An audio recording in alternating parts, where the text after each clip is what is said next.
आवाज, आवाज भारत की। देख रहे सभी दर्शकों को मेरा सादर जय भीम नमो बुद्धाय। मैं बाबा साहब को जब मैंने पढ़ा, मैंने उसके बारे में देखा तो बाबा साहब ने सबसे ज़्यादा हमारे लिए काम किया था, क्योंकि हमें पहले पैर की जूती माना जाता था। बाबा साहब ने हमें बराबरी का हक दिया। हमारा परिवार पहले से ही अम्बेडकरवादी है, लेकिन बाबा साहब को फॉलो नहीं करते थे। जब मेरे गांव में छोटे छोटे प्रोग्राम होते हैं बाबा साहब के, तो मेरी एक आदत थी कि बच्चों के साथ मैं पूरा समय देती थी।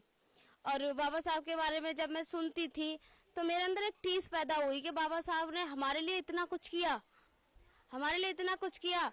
जब हमारे लिए बाबा साहब इतना कुछ कर सकते हैं तो थोड़ा बहुत हम भी कर सकते हैं। मेरे पापा अच्छी तरह से जानते हैं कि समाज का काम घर से बाहर निकल के ही होता है, और मैं अपने पापा के लिए बेटी नहीं बल्कि बेटा हूँ। मुझे पूरी सपोर्ट के साथ काम करने का मौका मिला, मुझे दूर दूर जाने का मौका मिला। वो मेरे ताऊजी हैं, परम आदरणीय परम श्रद्धेय अशोक कुमार बौद्ध एडवोकेट। मुझे जगह जगह जाने का मौका मिला, जैसे अलीगढ़ का कोई भी अलीगढ़ के कोई भी कोना नहीं छोड़ा। अलीगढ़, आगरा, इटावा और दिल्ली और बहुत से सैकड़ों प्रोग्रामों में मैं गई हूँ। मैं मिशन के साथ साथ अपना ग्रेजुएशन भी कर रही हूँ। 18 मार्च को प्रोग्राम हुआ था, श्रद्धेय के राल वंते जी का बहुत बड़ा कारवा था। वहाँ पर मिस्टर शशि भूषण, राहुल नागपाल जी और मनोज अंतानी जी मुझे सुना, और सुनने के बाद उन्होंने मुझे फिर कहा था कि तुम्हें एक बार दिल्ली बुलाएंगे। जब दिल्ली में 23 तारीख को समता सैनिक दल का बहुत बड़ा प्रोग्राम हुआ था, उन्होंने बड़े सम्मान के साथ, विशेष आग्रह के साथ मुझे इनवाइट किया, और वहाँ पर कम से कम 27 से 28 राज्य के लोग आए हुए थे।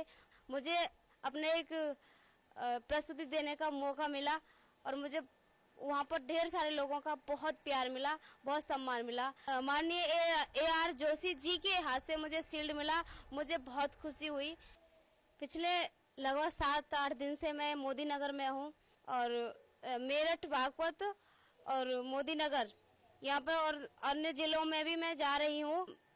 बाबा साहब की बातों को लेके काम कर रही हूँ। मैं महिलाओं को जागरूक करती हूँ कि अंधविश्वास को लेके, और सबसे ज्यादा मेरा फोकस रहता है शिक्षा पर, क्योंकि जो हमारे समाज के बच्चे हैं ना, वो शिक्षा नहीं ले पा रहे हैं। बच्चों के हाथ में शिक्षा की जगह कटोरा दे दिया गया है।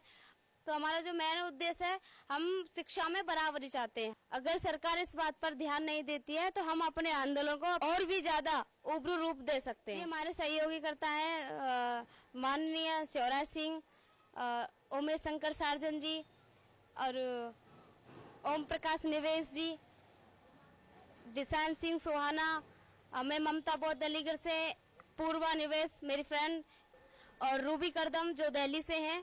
हम लोग छोटी छोटी जगह जगह मीटिंग्स देते हैं लोगों को। इस बात अपनी छोटी छोटी मीटिंग्स द्वारा लोगों को हम पहुंचाते हैं, इस बात को जागरूक करते हैं। मान्यवर काशीराम साहब जी ने कहा था कि सम्राट अशोक के भारत का सपना देखा है, और उसमें मुझे आपकी पूरी मदद चाहिए, और हम अपने अपने तरीके से समाज में अपना योगदान दे रहे हैं। मंजिल से पहले हम कभी रुक नहीं सकते, मंजिल से पहले हम कभी रुक नहीं सकते, इरादों से पीछे कभी हट नहीं सकते। हम तो सच्चे बाबा साहब के बेटियां और बेटे हैं। मर तो सकते हैं मगर झुक नहीं सकते। समता आवाज, भारत की आवाज को सुनने वाले दर्शकों को मेरा प्यार भरा जय भीम नमो बुद्धाय।